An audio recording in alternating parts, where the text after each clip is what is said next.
So in this video, we're going to take a final look at transformations and consider how to stretch functions by inputting different values. Now, as we have done in the last two videos, let's start off with a nice simple function. And of course, you can see on your screens again, it is f of x defined to be x squared. Now, what is going to happen when I put a number in front there, like that, 2f of x? Okay, any ideas? Now, algebraically, it's dead easy, of course. It's 2x squared, and I can easily type that in a minute. But what is that going to do to our original function, x squared? Well, let's find out. Let's put that 2 there. Now, it's a subtle difference. So let me take it away again. Watch the graph. Okay, it's done something, but not a lot. Right, okay. Now, what it's done is it's stretched that graph parallel, okay, with the y-axis. So let's look at the original. Now, focus on one of the points. So imagine there, look, you've got the point 1, 1.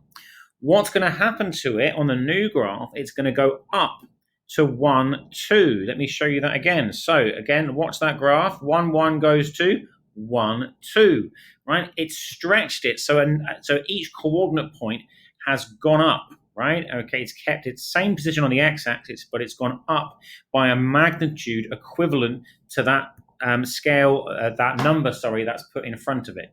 So if I instead wrote down 3f of x, what that'll do is it will stretch it with a scale factor of 3. So let's write that down. That'll be, of course, 3x squared. Now, again, watch that point 1, 1. What's going to happen to it? There it goes. It's gone to 1, 3. Right, so let's define this. So if I have, for example, pf of x, this is going to be a stretch of f of x, scale factor p, okay, and that stretch is parallel with the y-axis. Okay, now that's our first idea kind of considered there. Let's move on and let's think about another idea now. We'll reset our original function back to x squared. Look, okay, so let's redefine that. Let's say f of x is x squared again. Now, this time, what we're going to do is we're going to think about what will happen if we put a number inside that bracket. So this time, okay, I'm going to put that in there, look, f of 2x. Now, what this will do in terms of the algebra is quite interesting. We're going to have 2x being squared, so I'll be typing in 4x squared like that. Okay, well, in fact, no, I don't even need to, do I? I can just put the 2 inside those brackets. Let's just do that. So let's watch what's going to happen. What do you think is going to happen? Okay, here goes. So watching closely. There we go. Now, it has done something, that's for sure, okay? What has it done? Now, it is hard to distinguish between this and the previous example, really. It looks the same. It isn't, but it looks the same. Let's put it back. Right, what it's done, it has moved this thing, but it's stretched it parallel with the x-axis. And what it's done, it's actually reduced its scale factor a half.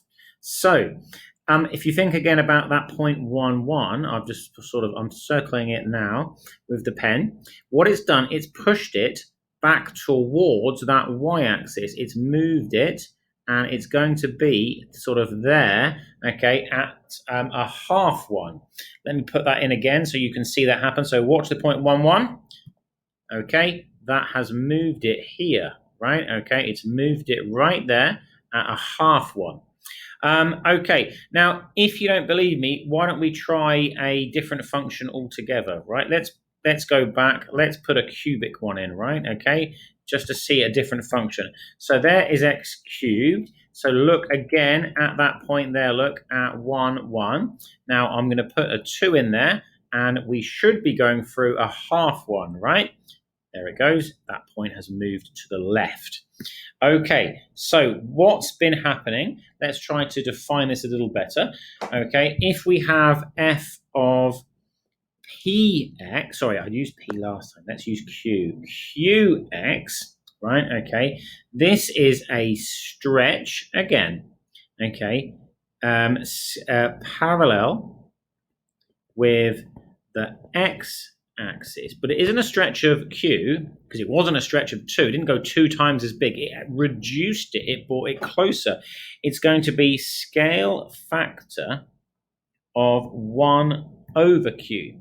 When I inputted a 2 up here, I got a half. I got a reduction of a half, right? 1 over 2, and it's the same whatever we put in, right? If we go back, there's my x cubed graph again, right? If I go back to the original, right, and I put in a 4 in there, we're going to go to a quarter. Can you see that, right? If I put in a 5 in there, it's going to go to a fifth, or 0.2. So this really does work. Now, if I put in 0.5, now I've stretched it, right? Okay, I've sketched it, stretched it, scale factor 2. I'm now at 2, right? So that's what's happening here. So in summary, from this video, you should know that if I start off with any original function, f of x, if I put a number in front of it like 4, I'm going to stretch this function with a scale factor of 4 parallel to that y-axis. But if I put the number, I don't know, like a 3 in there, look, okay, inside that bracket, I'm going to reduce it with a scale factor of a third, which is parallel with the x-axis. Okay, I hope you understood that video. You should be able to answer those questions on all sorts of transformations now.